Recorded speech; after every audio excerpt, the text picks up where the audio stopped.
Welcome है सभी का अपना गुरु ऑनलाइन क्लासेज के अंदर। और आज हम करेंगे राजस्थान की हिस्ट्री जो पशु परिचर के अंदर चल रही है। पशु परिचर में कौन कौन से टॉपिक हैं, टॉपिक वाइज हर चीज कंप्लीट करेंगे, चिंता न करें। और सबसे पहले हम हिस्ट्री का टॉपिक लेंगे मेवाड़। और मेवाड़ के जो राजवंश हैं उनको हम करेंगे। ठीक है, डरने की जरूरत नहीं है, एक एक टॉपिक क्लियर करवाऊंगा अच्छे तरीके से। पेन ले लेता हूँ एक बार मैं।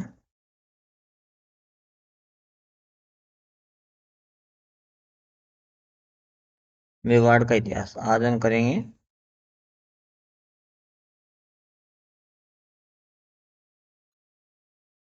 मेवाड़ का इतिहास। मेवाड़ का इतिहास करने से पहले हमें मेवाड़ के बारे में जानना पड़ेगा कुछ।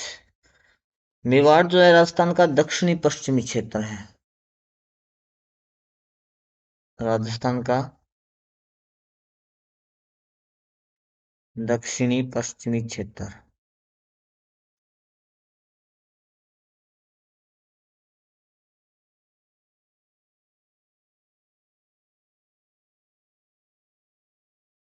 इसके अंदर जिले कौन कौन से आते हैं पता होने चाहिए। बुक में क्या क्या मिलेगा वो मैं बता देता हूँ। और इसके अंदर कौन कौन से जिले होंगे वो भी मैं बता देता हूँ नए जिले बनने के बाद। भीलवाड़ा। भीलवाड़ा जिला आता है। राजसमंद। भीलवाड़ा, राजसमंद, चित्तौड़गढ़,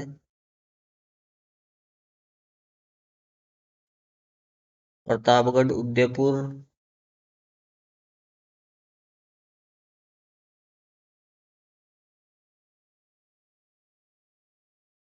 सलुम्बर जो अभी नया बना है, सलुम्बर, और शाहपुरा का भी। ठीक है, तो ये जिले आते हैं अपने किसके अंतर्गत, मेवाड़ के अंतर्गत। अब राजस्थान ये होता है, ये पार्ट राजस्थान है। इस प्रकार से करके राजस्थान है अपने पास। चतुष्फल की जो संरचना है राजस्थान की। ठीक है, इसके अंदर जो ये वाला पार्ट होता है दक्षिणी पश्चिमी क्षेत्र, यही होता है मेवाड़। ये कौन सा है, मेवाड़ है। मेवाड़ी के हिसाब से देखें तो यहाँ पे क्या है अपने पास, यहाँ पे अरावली, क्या है ये, अरावली भाग है। तो अरावली के देखें, यानी मेवाड़ के उत्तर पश्चिम में कौन सा पार्ट है, ये उत्तर और पश्चिम भाग आ गया। उत्तर और पश्चिम में क्या है, अरावली है।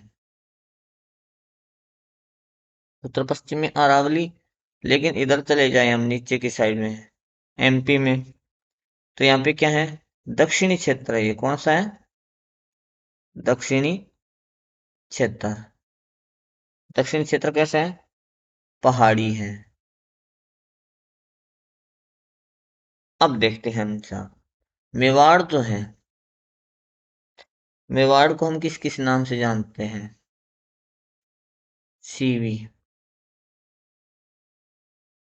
परागवाट,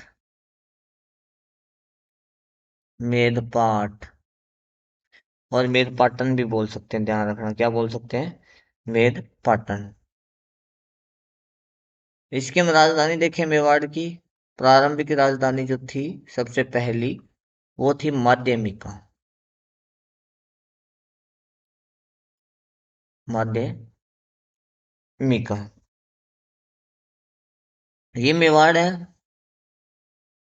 ये मेसा का पठार है, और मेसा के पठार पर ये जो दुर्ग है, ये है अपना चित्तौड़गढ़ दुर्ग। कौन सा, चित्तौड़गढ़ दुर्ग। ध्यान रखना है, चित्तौड़गढ़ दुर्ग का निर्माण जो कराया था चित्रांग मौर्य, या तो ये नाम मिलेगा परीक्षा में, या फिर मिलेगा चित्रांगद, चित्रांगद मौर्य।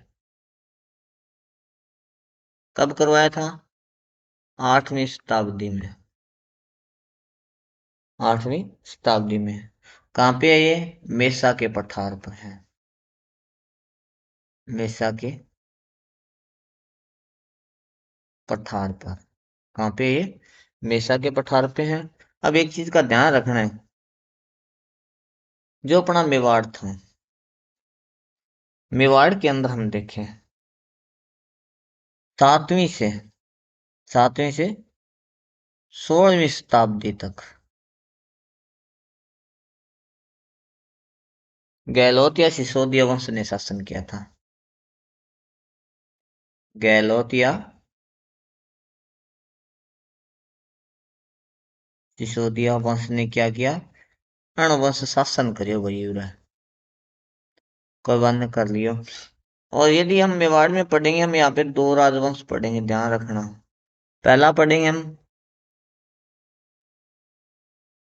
गुहिल वंश, और दूसरा पढ़ेंगे हम सिसोदिया वंश। सिसोदिया वंश ये कैसे बने ये भी पढ़ेंगे। अब हम देखें गुहिल वंश। गुहिल वंश के बारे में स्टार्ट करूँ, सिसोदिया वंश तो बाद में आएगा। ठीक है, तो गुहिल वंश के बारे में देखें, इसकी उत्पत्ति के बारे में। किसके बारे में? उत्पत्ति के बारे में। अब्बुल फज्जल ने क्या कहा था?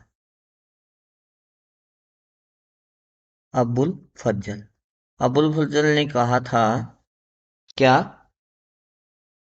ईरान का शासक है ना, ईरान के शासक नौशेखा से संबंधित बताया इसको। नौशेखा से संबंधित। चलो कोई बात नहीं, इसने बता दिया। इसके अलावा और किसी ने कुछ कहा? हाँ जी, टोड। टोड ने इसको बताया वल्लभी शासकों से संबंधित। वल्लभी शासकों से संबंधित बता दिया। और थे क्या? हाँ थे भाई। कौन? एक तो नैन सी था, और एक था गोपीनाथ शर्मा। डॉक्टर गोपीनाथ शर्मा। ओ पंडित जी है बेचारो। अन पंडित जी के कहो? बोले ब्राह्मण उत्पन्न हो है। कहाँ से? ब्राह्मण। ये थी कुछ सामान्य जानकारी। किसके बारे में? मेवाड़ के बारे में। अब हम पढ़ेंगे मेवाड़ की हिस्ट्री स्टार्ट करेंगे। ठीक है, और मेवाड़ में मैंने आपको क्या बताया? दो राजवंश पढ़ेंगे हम। कौन से पढ़ेंगे? दो राजवंश। पहला पढ़ेंगे हम गुहिल वंश। गुहिल वंश। गुहिल वंश देखा तो अपन स्थापना हुई साहब 566 में। 566 ईस्वी में की हुई स्थापना हुई। कणकरी गुहिलादित्य। गुहिलादित्य। चलो साहब, तो ये प्रारंभिक राजधानी कौन सी थी? प्रारंभिक राजधानी थी इसकी नागदा। ये जो शाखा थी ये रावल वंशीय शाखा थी। कौन सी थी? रावल वंशीय शाखा का था ये।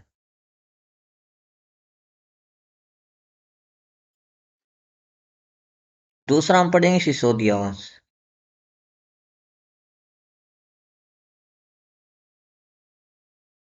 सिसोदिया वंश।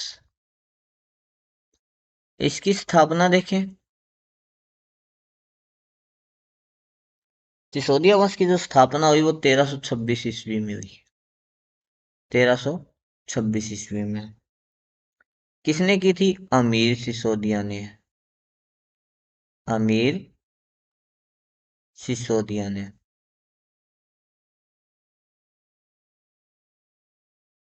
अमीर सिसोदिया ने। हम देखे 7वीं से लेके 12वीं शताब्दी तक तो कौन था? गुइल वंश था। उससे आगे 12वीं के बाद सिसोदिया वंश आ गया यहाँ पे। इसकी जो प्रारंभिक राजधानी थी, प्रारंभिक राजधानी थी इसकी चित्तौड़। कौन सी थी? चित्तौड़। यानी ये जो शाखा है वो राणा या महाराणा शाखा बोल सकते हैं, राणा शाखा या फिर महाराणा शाखा, यानी महाराणा प्रताप वाली, ये उसका था। अब देखते साहब ये चित्तौड़, चित्तौड़ के बारे में थोड़ी जानकारी ले लेते हैं फिर आगे चलेंगे हम। चित्तौड़ जो दुर्ग है, इसमें 3 साक्ष्य हुए थे अपने पास। कितने साक्ष्य हुए? 3 साक्ष्य। अब साका क्या होता है? केसरिया प्लस जौहर। केसरिया क्या होता है और जोर क्या होता है? केसरिया होता है सर पे क्या है, बगवी पगड़ी बांध लेते हैं। बांधने के बाद राजा महाराजा क्या करते हैं, भी हम जीते या नहीं जीते, लेकिन राजा महाराजा सर पे एक पगड़ी बांधने के बाद मरने मारने को उतारू हो जाते हैं और अपने प्राण न्यौछावर कर देते हैं, वो तो होता है केसरिया। और जोहर होता है, महिलाएं क्या होती हैं, अपनी आबरू इज्जत बचाने के लिए जल जोहर करती है, अपनी प्राण त्याग देती है जल के अंदर या फिर अग्नि में त्याग देती है, वो जोहर।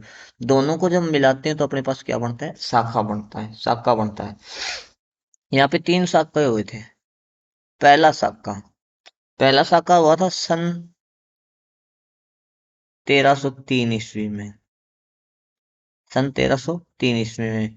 चित्तौड़ का शासक कौन था? चित्तौड़ का शासक था उस पास समय रावल रतन सिंह। रावल रतन सिंह। आक्रमणकारी कौन था? आक्रमणकारी था एक के, एक यानी अलाउद्दीन खिलजी। अलाउद्दीन खिलजी।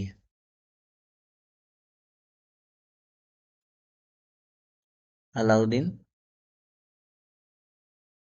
खिलजी। उसमें क्या केसरिया किसने किया पता होना चाहिए। केसरिया प्लस जौहर, यानी ये शाखा हो गया ना, अभी बताया था मैंने। केसरिया क्या था? गोरा बादल ने। रतन सिंह के सेनापति थे गोरा व बादल, इन्होंने केसरिया किया था। और पद्मिनी व नागमती ने क्या किया था? जौहर। पद्मिनी व नागमती, इन्होंने क्या किया? जौहर किया। नंबर 2, दूसरा साका देखते हैं। सन 1534 ईस्वी में शासक बना था विक्रमादित्य। विक्रमादित्य कम आयु का था, छोटा था, तो संरक्षिका थी इसकी माँ कर्णावती। ठीक है। जब इस पे आक्रमण हुआ तो इसी की माँ ने क्या बोला, जो राव प्रतापगढ़ का राव बाघ सिंह था ना, प्रतापगढ़ का राव बाघ सिंह, उसने उसकी मदद की। यानी यहाँ पे आक्रमण किसने किया था? गुजरात शासक था बहादुर शाह। बहादुर शाह ने आक्रमण किया। और विक्रमादित्य पर जब आक्रमण हुआ तो प्रतापगढ़ का राव बाघ सिंह था। प्रतापगढ़ का कौन? राव बाघ सिंह, इसने केसरिया किया। और जो विक्रमादित्य की माँ थी, विक्रमादित्य की माँ थी कर्मावती, इसने क्या किया? जौहर किया। नंबर 3, सन 1567 से 68, इस समय उदय सिंह राजा बना चित्तौड़ का। और आक्रमणकारी था अकबर। कौन? अकबर। इनके मध्य युद्ध हुआ। जैमल फत्ता ने, जैमल व फत्ता ने क्या किया था? केसरिया किया था। ये सब पढ़ाऊंगा आगे जाके, चल के पढ़ेंगे हम। ठीक है। गुलाब कंवर व फूल कंवर। गुलाब कंवर जैमल की बीवी और फूल कंवर फत्ता की बीवी, इन्होंने क्या किया था? केसरिया किया था। ये 3 साक्ष्य हुए थे चित्तौड़गढ़ के अंदर, डरने की आवश्यकता नहीं है, एक एक चीज पढ़ेंगे हम ढंग से। पहला पार्ट ये हो गया, दूसरा ये हो गया, अब पढ़ेंगे हम आगे का। यानी जो मेवाड़ था, हम मेवाड़ के बारे में पढ़ रहे हैं। मेवाड़। इसका सबसे प्राचीन नाम था सीवी जनपद। सीवी जनपद सबसे प्राचीन नाम था साहब, ध्यान रखना। और इसकी राजधानी थी, जो अभी बता के आया मैं पीछे, माध्यमिका। माध्यमिका। चलो ठीक है जी। और सीवी जनपद इसका नाम था, राजधानी थी माध्यमिका, और इसके अलग नाम है प्रागवाट, मेदपाटन या मेदपाट,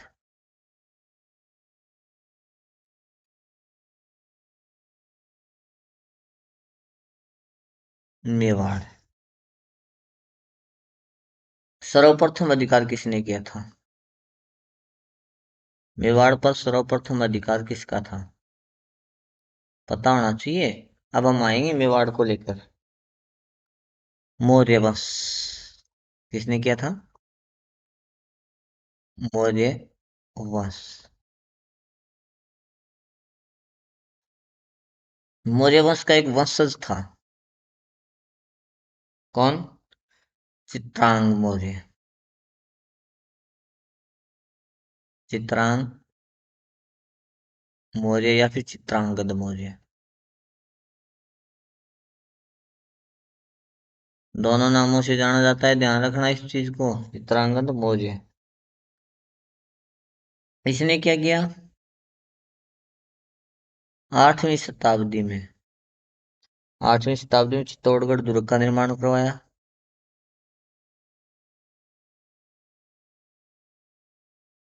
पीछे भी बता चुका हूं मैं।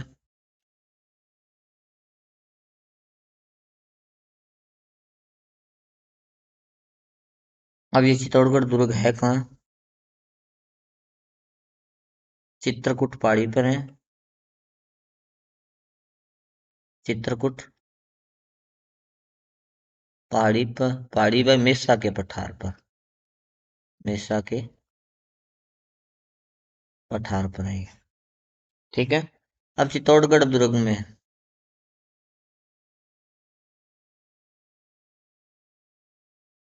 10 खंभों की छतरी है। 10 खंभों की छतरी किसकी? संत रैदास की है। साथ साथ में थोड़ा बहुत दुर्ग के बारे में जान लेते हैं, आगे कम पढ़ना पड़ेगा ना। साथ में वीर कल्ला जी की छतरी है।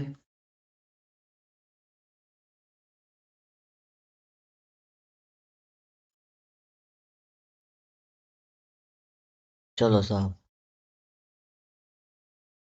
सदरुद्दीन की दरगाह भी है, जो मुस्लिम हो। सदरुद्दीन की दरगाह भी चित्तौड़गढ़ दुर्ग में है। इसी के साथ और देखें, विजय स्तंभ व कीर्ति स्तंभ।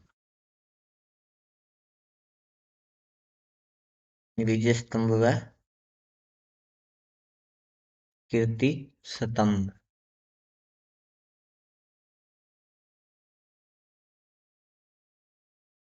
विजय स्तंभ व कीर्ति स्तंभ। और देखें, तुलजा भवानी का मंदिर।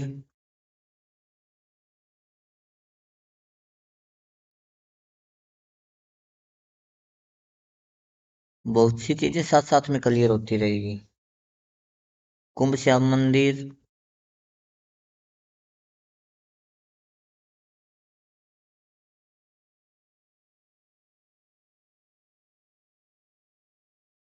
अच्छा, एक मोस्ट इंपॉर्टेंट चीज और बता दूं।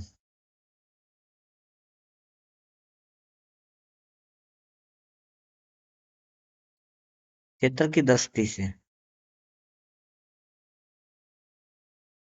ऐसा दुर्ग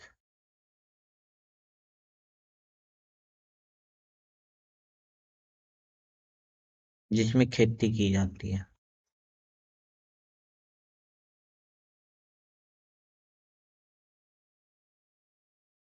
अब साहब थोड़ा सा और देखेंगे हम। अभी मैंने आपको बताया था, हमें पढ़ना है गुहिल वंश के बारे में। तो मेवाड़ के स्टार्ट से लेके पढ़ना पड़ेगा, क्योंकि ये भी पार्ट मेवाड़ का है, तो ये करना पड़ेगा। गुहिल वंश, सिसोदिया वंश हम पढ़ेंगे। ठीक है। और मैंने ये बता दिया, जो ये नाम था सबसे पहले, सबसे प्राचीन नाम क्या था मेवाड़ का? सीवी जनपद। सबसे प्राचीन नाम लिख देता हूँ, आपको याद रहेगा। सबसे प्राचीन नाम। ठीक है। मैंने आपको बताया था अभी थोड़ी देर पहले 566 ईस्वी में गुहिलादित्य ने गुहिल वंश की स्थापना की।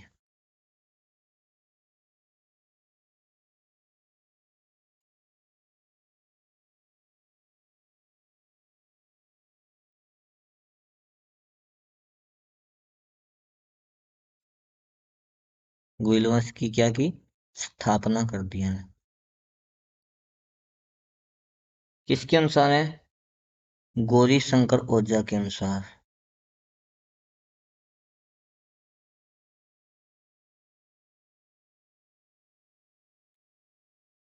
गौरी शंकर ओझा के अनुसार। और राजधानी थी कौन सी? नागदा। गुहिल वंश की स्थापना की, राजधानी बनाई थी इसने नागदा। अब इसी का एक वंशज था। कौन? कालभोज। कालभोज। इसने शासन किया था 734 से 753 ईस्वी तक चित्तौड़गढ़ पर लेकिन इधर देखो पहले, मेवाड़ में चित्तौड़गढ़ में किसका है? मौर्य वंश का शासन है। पर लेकिन इसने 734 से 753 ईस्वी तक शासन किया था। ये था हरित ऋषि का शिष्य। कोई ऋषि था? हरित ऋषि।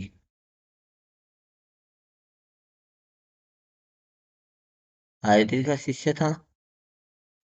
ऋषि की गाय चराता था ये।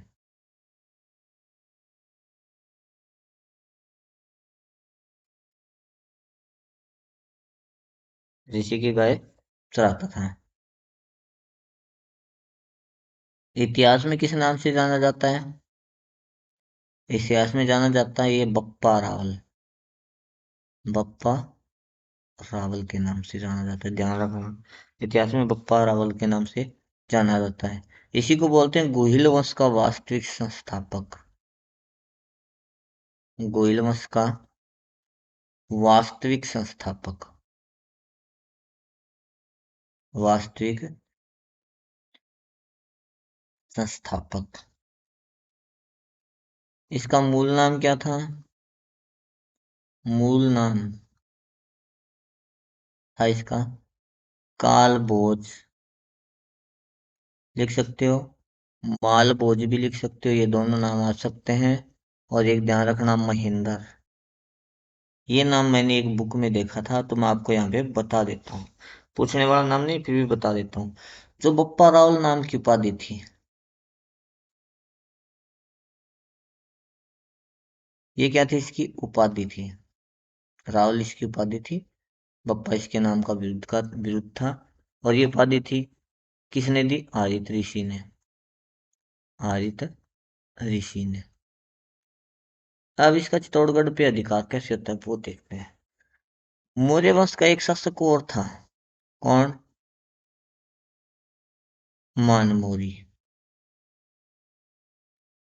ये मौर्य वंश का वंशज था मानमोरी। ठीक है। तो इसने क्या किया? किसने? कालभोज ने इस पे आक्रमण कर दिया।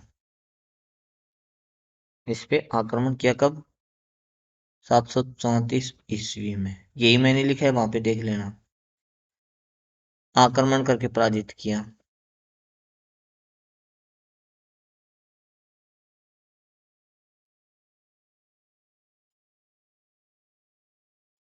आक्रमण करके पराजित किया। अच्छा, पराजित गलत लिखा है, कोई बात ना। ये लो सब, पराजित किया। किसके अनुसार? राज प्रशस्ति के अनुसार।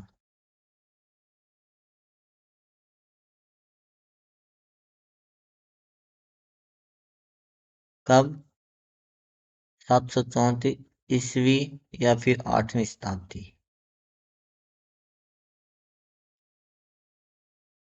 या फिर 8वीं शताब्दी। इतना समझ में आ गया होगा। अब हम आगे का पढ़ते हैं साहब। बप्पा रावल। गुहिलादित्य तो हमने पढ़ लिया। गुहिल वंश की स्थापना की। अगर ये पूछा जाए परीक्षा में गुहिल वंश का संस्थापक कौन है, तो गुहिलादित्य। और वास्तविक संस्थापक पूछे तो कालभोज। कौन? कालभोज। कालभोज नाम तो नहीं पूछा जाएगा। ये पूछा जाएगा बप्पा रावल। क्या नाम? बप्पा रावल वास्तविक संस्थापक है, काल भोज बप्पा रावल या फिर माल भोज। ये पूछा जाता है बप्पा रावल का वास्तविक नाम क्या है, काल भोज, माल भोज या फिर महिंद्रा। अब साहब नेक्स्ट, अब पढ़ेंगे हम बप्पा रावल के बारे में।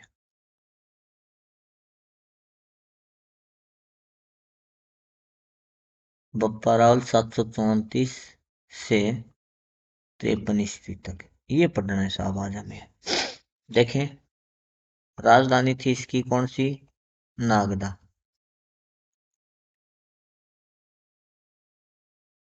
इसने क्या किया, मेवाड़ में सोने के सिक्के चलाए।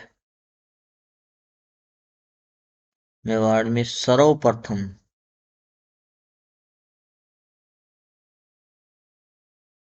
सोने के सिक्के चलाए।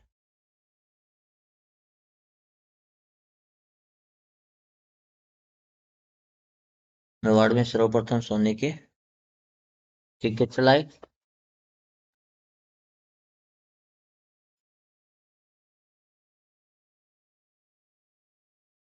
इष्ट देवता या कुल देवता, कौन था इनका, एकलिंग नाथ जी।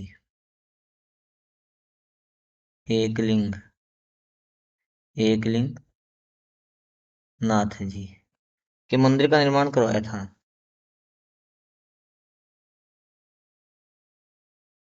मंदिर का निर्माण कहाँ करवाया था, कैलाशपुरी में। कहाँ करवाया था, कैलाशपुरी नागदा में। कैलाशपुरी नागदा में एकलिंगनाथ जी के मंदिर का निर्माण करवाया। अब देखो साहब, इसके बारे में थोड़ा सा जान ले, मेवाड़ में इनकी क्या भूमिका है। पहली भूमिका, जो मेवाड़ शासक हैं,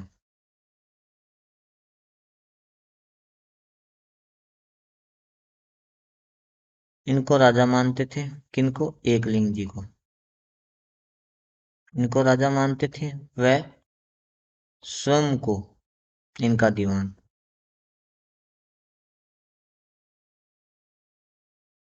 इनका दीवान मानते थे।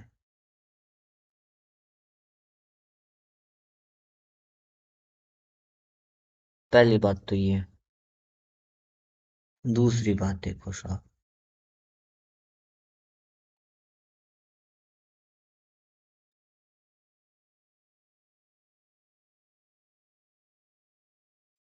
मेवाड़ शासक मंदिर में छड़ी लेकर जाते थे। तलवार नहीं लेके जाते थे, छड़ी लेकर जाते थे।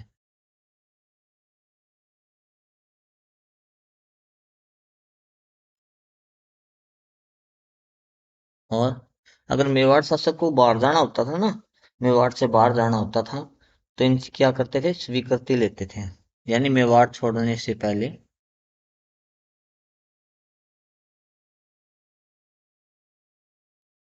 से पहले एकलिंग जी की स्वीकृति लेते थे।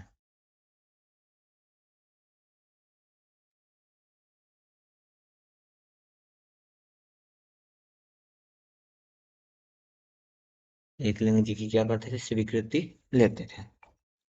जिसे क्या बोलते हैं, आशंका। आशंका बोलते हैं, इसे ध्यान रखना, इंपॉर्टेंट है ये चीज। चलो ठीक है। चलो, कुल देवता पढ़ दिया, तो कुल देवी का भी पता होना चाहिए।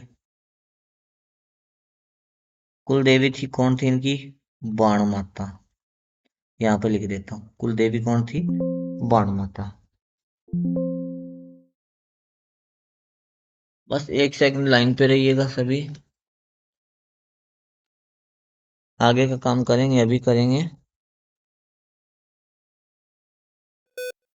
और रह गया अपना, थोड़ा सा और करवा देता हूँ आपको।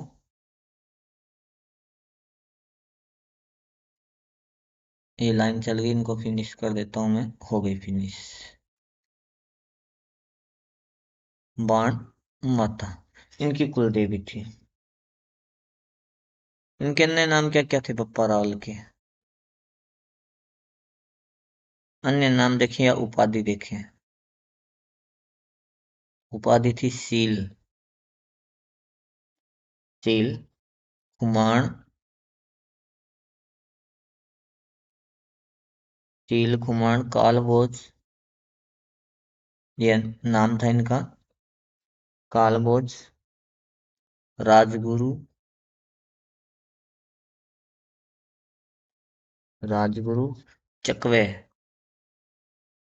चकवे, ये इनकी उपाधि थी। इसी के साथ देखें सीवी जो वैद्य था, सीवी वैद्य इतिहासकार, इसने इनकी तुलना की थी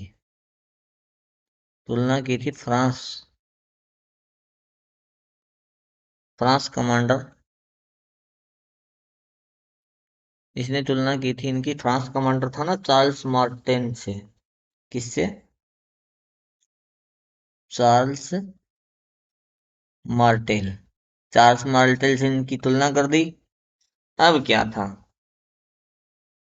बप्पा राव ने क्या किया, नागदा के अंदर एक मंदिर और बनवाया था इन्होंने। सास बहू का नाम सुना है क्या? सास बहू का मंदिर वो था सहस्त्र बहू का मंदिर, सहस्त्र बहू मंदिर।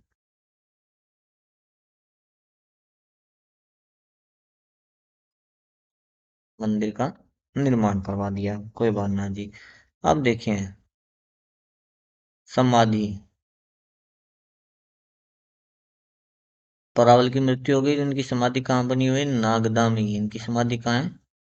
नागदा में है, जिसे क्या बोलते हैं? बप्पा रावल स्मारक, बप्पा रावल स्मारक। ये लो जी, आज हम इतना ही पढ़ेंगे। आगे का पढ़ेंगे हम नेक्स्ट वीडियो में, जो भी अपना है। कौन सा? अल्लट यानी आलू राव, जो नेक्स्ट वीडियो में पढ़ेंगे हम। रण सिंह, नरवाहन, जेतर सिंह। नेक्स्ट वीडियो में ये पढ़ें। गोइलवंश की 3 वीडियो बना दूंगा, 3 वीडियो में ये कंप्लीट हो जाएगा गोइलवंश, ठीक है। और यहाँ तक ये आज हमने पढ़ा है, इनको रिपीट करते रहना, 2 बार देख लेना साथ साथ में लिख कर, ठीक है।